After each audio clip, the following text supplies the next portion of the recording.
Hello guys, welcome back our channel Ammulu princess channel. Guys, ఇప్పుడైతే thumbnail లో పెట్టిన ప్రకారం ఏపీ ఐసెట్ 2024 కీ అబ్జెక్షన్ ఎలా పెట్టాలి స్టెప్ బై స్టెప్ అయితే నేను చెప్తాను ఎలా పెట్టాలి ఏంటి అని చెప్పి.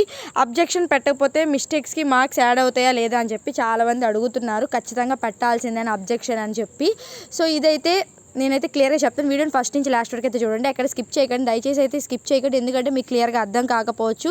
మీరు జాగ్రత్తగా వింటే అబ్జెక్షన్ ఎలా పెట్టాలి ఏంటి అని చెప్పి ఫర్దర్ పాయింట్స్ కానీ ఫర్దర్ విషయాలు కానీ క్లారిటీగా అయితే ఇస్తాను. సో దయచేసి వీడియోని అయితే షేర్ చేయండి మీ ఫ్రెండ్స్కి, ఎందుకంటే చాలామంది ఐసెట్కి ప్రిపేర్ అయిన వాళ్ళు ఉంటారు. వాళ్ళ వరకే ఇది రీచ్ అయితేనే వాళ్ళకు కూడా తెలుస్తుంది ఇదే ప్రాసెస్ అని చెప్పి. అది మీ చేతిలో ఉంది. మీకైతే ఇన్ఫర్మేషన్ నేనైతే చాలా చక్కగా ఇస్తున్నాను అనుకుంటున్నాను. సో మీ చేతిలో నాకు చిన్న హెల్ప్ చేయాల్సింది ఏంటంటే ఈ వీడియోని లైక్ చేయండి, అలాగే మన ఛానల్ సబ్స్క్రైబ్ చేయండి. లాస్ట్ ఇయర్ వాళ్ళు ఎలా అయితే సపోర్ట్ చేశారు ఈ ఇయర్ వాళ్ళు కూడా నాకు అలాగే సపోర్ట్ చేస్తారని కోరుకుంటున్నాను. సో ఇప్పుడైతే మన వీడియోలోకి అయితే వెళ్ళిపోదాం. కీ అబ్జెక్షన్ ఎలా పెట్టాలి స్టెప్ బై స్టెప్ అయితే నేను చెప్తాను. సో ఇప్పుడైతే మీరు డైరెక్ట్గా అయితే ఇదేంటి అంటే మనకి ఫోన్లో అయితే ఓపెన్ అవ్వట్లేదు.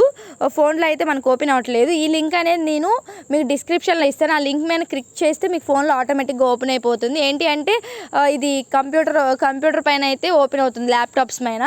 కానీ ఫోన్లో డైరెక్ట్గా కావాలి అంటే నేను ఈ లింక్ అనేది డిస్క్రిప్షన్లో కానీ కమెంట్ బాక్స్లో కానీ పిన్ చేస్తాను, అక్కడి నుంచి అయితే మీరు తీసుకోండి.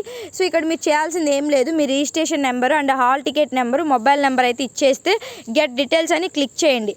క్లిక్ చేసిన తర్వాత మీకు ఎలా వస్తుంది అంటే నేను చూపిస్తాను చూడండి. సో క్లిక్ చేసిన తర్వాత అయితే మీకు ఇలా వస్తుంది అనమాట. క్లిక్ చేసిన తర్వాత మీకు మీ mobile number, hall ticket number, registration number మొత్తం ఇచ్చేసిన గెట్ డీటెయిల్స్ అని అక్కడ క్లిక్ చేయగలరు. మీకైతే ఇక్కడ క్యాండిడేట్ డీటెయిల్స్ అని చెప్పి ఇలా వస్తుంది. నేను క్యాండిడేట్ నేమ్ అయితే హైడ్ చేసేసాను. తర్వాత సెషన్, ఏ సెషన్లో రాశారు, ఎన్నింటి నుంచి ఎన్నింటి వరకు రాశారని చెప్పి వస్తుంది. Candidates objection on preliminary key, మీలో ఎవరికైనా అబ్జెక్షన్ ఉంటే ఇక్కడైతే మీరు పెట్టచ్చు. మీరు క్వశ్చన్కి ఒక ఐడి నెంబర్ అనేది మనకి ఇస్తారు. ఆ ఐడి నెంబర్ అనేది ఇక్కడ ఎంటర్ చేయాలి. ఇక్కడ ఎంటర్ చేసిన తర్వాత సో ప్రిలిమినరీకి as per master question paper ఏ సబ్జెక్ట్లో తప్పు ఉంది. సో మీరు ఏ సబ్జెక్ట్లో, ఇప్పుడు సపోజ్ మీకు మ్యాథ్స్లో ఒక సమ్ తప్పు ఉంది, మ్యాథ్స్లో 10వ క్వశ్చన్ మీకు తప్పు ఉంది. ఆ 10వ క్వశ్చన్ పైన ఒక ఐడి అనేది ఇస్తారు, ఒక నెంబర్స్లో ఒక ఐడి నెంబర్ అయితే ఉంటుంది. ఆ ఐడి నెంబర్ ఇక్కడ ఎంటర్ చేసి ఆ సబ్జెక్ట్ నేమ్ అయితే పెట్టండి. ఓకేనా? సబ్జెక్ట్ నేమ్ లైక్ ఎలా అంటే ఇప్పుడు కమ్యూనికేషన్ ఎబిలిటీ అని చెప్పి మనకి 3 ఉన్నాయి. Analytical ability, communication ability, mathematical ability అని 3 ఉన్నాయి. దేంట్లో తప్పు ఉందో సరే క్లియర్గా అక్కడ సబ్జెక్ట్ అనలిటికల్ ఎబిలిటీయా, మ్యాథమెటికల్ ఎబిలిటీయా, కమ్యూనికేషన్ ఎబిలిటీయా అని చెప్పి అక్కడ ఎంటర్ చేసి ఆ క్వశ్చన్ ఐడి అనేది ఇవ్వాలి. ఆ తర్వాత question type objection without proper justification will be summarily rejected. ఓకేనా? మీరు జస్టిఫికేషన్ అనేది కరెక్ట్గా చేయాలి. ఆ క్వశ్చన్ ఎందుకు తప్పైంది, వాళ్ళ ఆన్సర్ ఏమైనా రాంగ్ ఇచ్చారా, లేదా మల్టిపుల్ కరెక్ట్ ఆన్సర్స్ ఏమైనా ఉన్నాయా, లేదంటే no correct answer in this given ఆప్షనా, లేదంటే ఇన్కంప్లీట్ క్వశ్చన్ రాంగ్ క్వశ్చనా, లేదా అదరా. సో ఈ జస్టిఫికేషన్ అనేది కంపల్సరీ ఇవ్వాలి మీరు. ఆ తర్వాత claiming response as per master question paper. So ఇదంతా ఇచ్చేసిన తర్వాత ఇప్పుడు మీకు ఒక క్వశ్చన్ అనేది మిస్టేక్ ఉంది కదా, ఆ క్వశ్చన్ పేపర్లో ఆప్షన్ ఎన్నోది ఇచ్చారు వాళ్ళు. ఇప్పుడు సపోజ్ మనకు అక్కడ 4 ఆప్షన్స్ ఉంటాయి. ఆ 4 ఆప్షన్స్లో రైట్ ఆన్సర్ మాత్రం సెకండ్, మన ప్రకారం సెకండ్. కానీ వాళ్ళు ఇచ్చిన ఆన్సర్లో ఫోర్త్ అని ఉంది.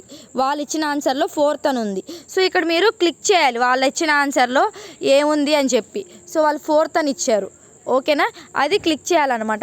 మన ప్రకారం ఏంటి, మన ప్రకారం సెకండ్ది right. Claiming response as per master question paper. ఓకేనా? అక్కడ మీరు అనేది క్లిక్ చేయాలి. సో ఇక్కడైతే చూడండి క్లియర్గా. ఆ తర్వాత అయిపోయిన తర్వాత రిఫరెన్సెస్ డీటెయిల్స్ ఇన్ బ్రీఫ్.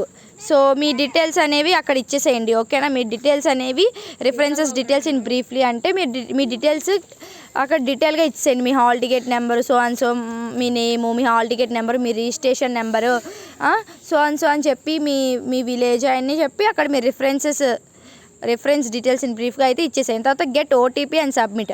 మీరు ఏదైతే నెంబర్ ఉందో ఆ నెంబర్కి ఓటీపీ వస్తుంది. ఆ ఓటీపీ ఎంటర్ చేసి సబ్మిట్ కొడితే అయిపోతుంది. ఇది ప్రాసెస్ అబ్జెక్షన్స్. సో చాలామందికి డౌట్ ఏంటంటే చాలామందికి డౌట్ ఏంటంటే అబ్జెక్షన్ పెట్టకపోతే మిస్టేక్స్కి మార్క్స్ యాడ్ అవుతాయా లేవా.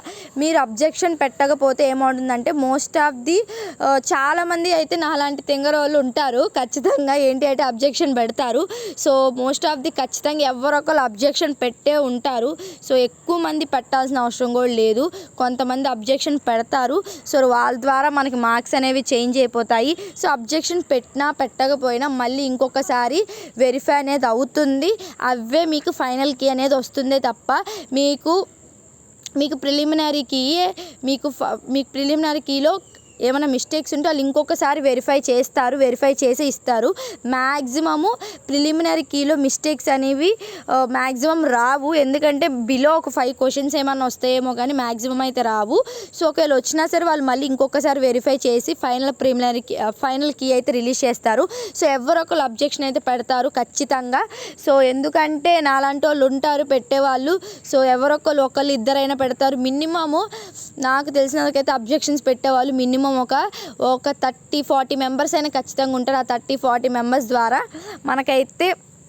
మనమైతే ఎవరొకరు ఈ ఏపీ స్టేట్ మొత్తంలో ఖచ్చితంగా ఎవరొకరు అబ్జెక్షన్ అయితే చేస్తారు. ఒక్కరు చేసినా సరే అబ్జెక్షను వాళ్ళు ఖచ్చితంగా అది మొత్తం వెరిఫై చేయడం అయితే ఖచ్చితంగా జరుగుతుంది. ఒక్క పర్సన్ చాలు అబ్జెక్షన్ పెట్టినా సరే మొత్తం వెరిఫై చేస్తారు. సో మీరు అబ్జెక్షన్ పెట్టండి, ప్రాబ్లం లేదు. మీకు మహా అయితే టైం ఎంత తీసుకుంటుందో 5 minutes టైం టేకన్ తీసుకుంటుంది అంతే కదా. దాంట్లో ఏముంది, మీరైతే వెళ్ళిపోండి. నేను చూపించిన ప్రాసెస్ ప్రకారం అబ్జెక్షన్ అయితే పెట్టండి.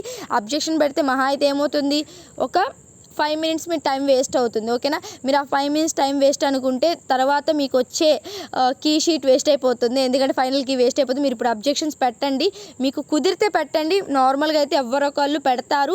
మనం పెట్టినా పెట్టకపోయినా యాప్సీ వాళ్ళు మళ్ళీ వెరిఫై చేసి మనకి ఫైనల్ కీ అనేది రిలీజ్ చేస్తారు. ఇది అబ్జెక్షన్ గురించి అయితే. మీకు ఇంకేమైనా డౌట్స్ ఉంటే కింద కమెంట్ చేయండి, కంపల్సరీ కమెంట్ చేయండి. నేను ఖచ్చితంగా ప్రతి కమెంట్కి నేను రిప్లై ఇస్తాను మ్యాక్సిమం నాకు కుదిరినంత వరకు. నేనేంటి అంటే నాకు ఈ రోజుతో అయితే ఎంబీఏ కూడా అయిపోయింది ఆచార్య నాగార్జున యూనివర్సిటీలో. ఈ రోజుతో నాకు ఎంబీఏ అనేది ఫినిష్ అయిపోయింది. 4th సెమ్ ఎగ్జామ్స్ అయిపోయాయి. ఈ రోజుతో మాకు ప్రాజెక్ట్ అయిపోయింది, వైవా అయిపోయింది. ఓవరాల్గా మొత్తం ఈ రోజుతో నాకు ఎంబీఏ అయిపోయింది. సో నేను జాబ్లో ఉన్నా కాబట్టి కొంచెం బిజీగా ఉంటున్నానే తప్ప మీకు ప్రతి వీడియో అయితే ఎప్పటికప్పుడు అప్డేట్ అయితే వస్తుంది. ఏంటంటే పొద్దున్న పెట్టాల్సింది ఈవినింగ్ పెడతాను, అంతకు మించి ఏం లేదు. కానీ క్లారిటీగా మన దాంట్లో అయితే వీడియోస్ అయితే ఉంటాయి. కొంచెం బిజీ కానీ మిమ్మల్ని అయితే మర్చిపోను, ఖచ్చితంగా మీ గురించి వీడియోస్ చేస్తాను. సో చాలామంది పీసెట్ వాళ్ళు అడుగుతున్నారు, పీసెట్ గురించి కూడా నేను వీడియోస్ చేస్తాను ఖచ్చితంగా. సో ఇది మీ ఫ్రెండ్స్ షేర్ చేయండి, లైక్ చేయండి, సబ్స్క్రైబ్ చేసుకోండి మన ఛానల్. సైనింగ్ ఆఫ్ అమలు princess. Thank you so much.